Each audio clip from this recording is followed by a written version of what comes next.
Hey there. So, I have a confession to make. For years, I walked through museums like the Louvre or the Uffizi, and I'd look at these immense, breathtaking Renaissance paintings, and I'd think, I'm missing something. It's all just too perfect.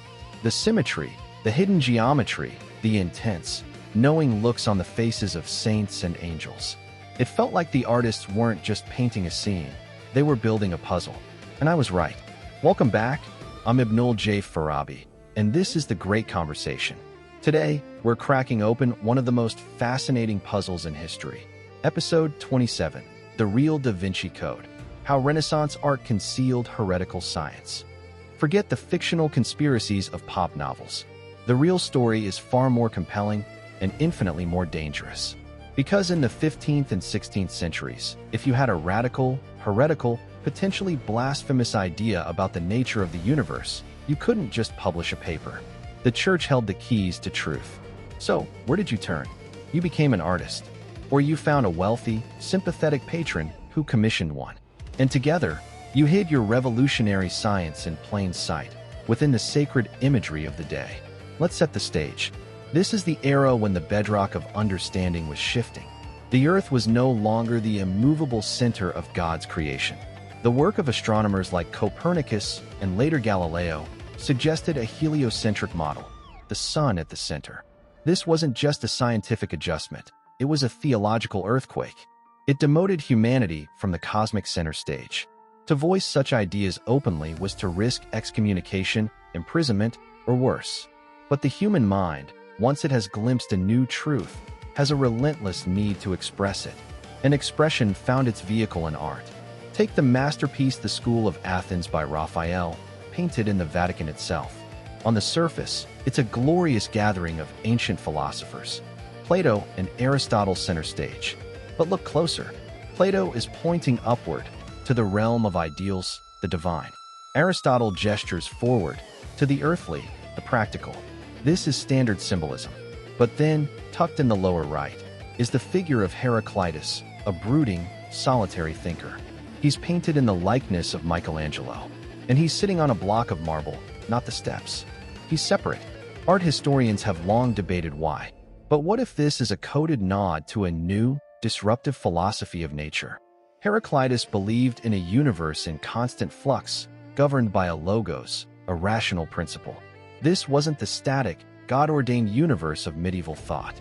By giving Heraclitus the face of the most famously tempestuous and brilliant artist of the age, Raphael might have been subtly inserting a very modern and very dangerous idea into the heart of the papal palace.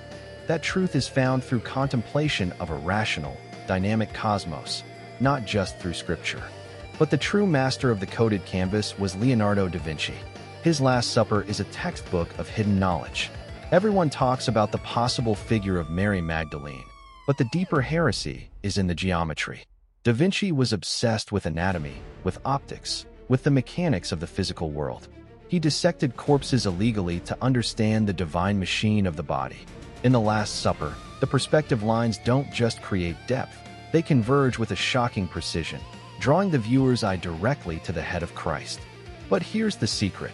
That vanishing point is also the architectural and harmonic center of the entire composition, governed by the same mathematical ratios found in musical harmony, the musica universalis, the music of the spheres. Da Vinci is visually arguing that Christ is not just a theological center, but a cosmological and mathematical one. He's blending science and scripture into a single, unified theory of everything, painted on a refectory wall. For those who knew how to look, it was a revolutionary statement. The laws of the universe are divine, and they can be measured, drawn, and understood. This brings us to my favorite example, and a deeply personal one for me. As an engineer, I see the world in systems, in forces and structures. And that's exactly what Filippo Brunelleschi did. He was the architect who designed the incredible dome of the Florence Cathedral, the Duomo. Before him, no one knew how to build such a massive dome without it collapsing. The technical knowledge had been lost since antiquity. Brunelleschi's solution was a feat of revolutionary engineering, a double-shell dome with a complex herringbone brick pattern that supported itself. But to get the commission, he couldn't just show the church elders a set of stress calculations. So what did he do? He staged a spectacular demonstration.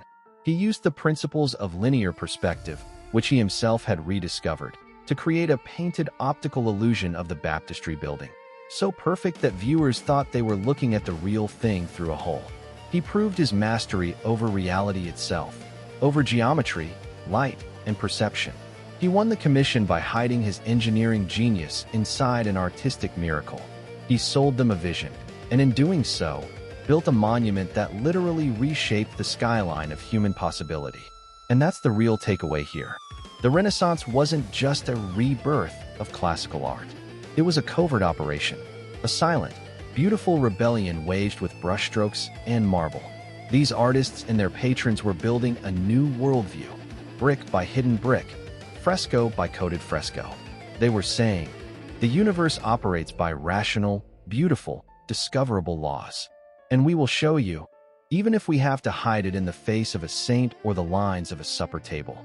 It makes me think about the ways we encode our own challenging truths today. We use metaphor, we use data visualization, we use film and fiction to talk about climate change, or social justice, or artificial intelligence. The medium changes, but the human impulse remains the same.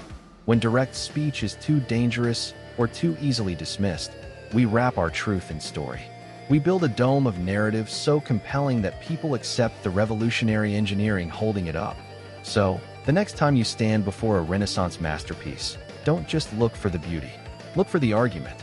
Look for the hidden line, the symbolic object, the knowing glance. You're not just seeing a religious scene. You're reading a manifesto disguised as a prayer.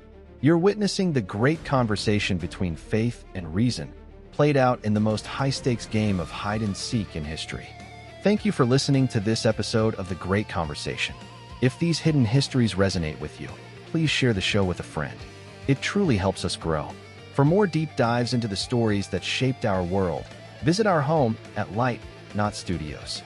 https://www.lightnotstudios.com. I'm Ibnul J. Farabi. Until next time, keep looking closer.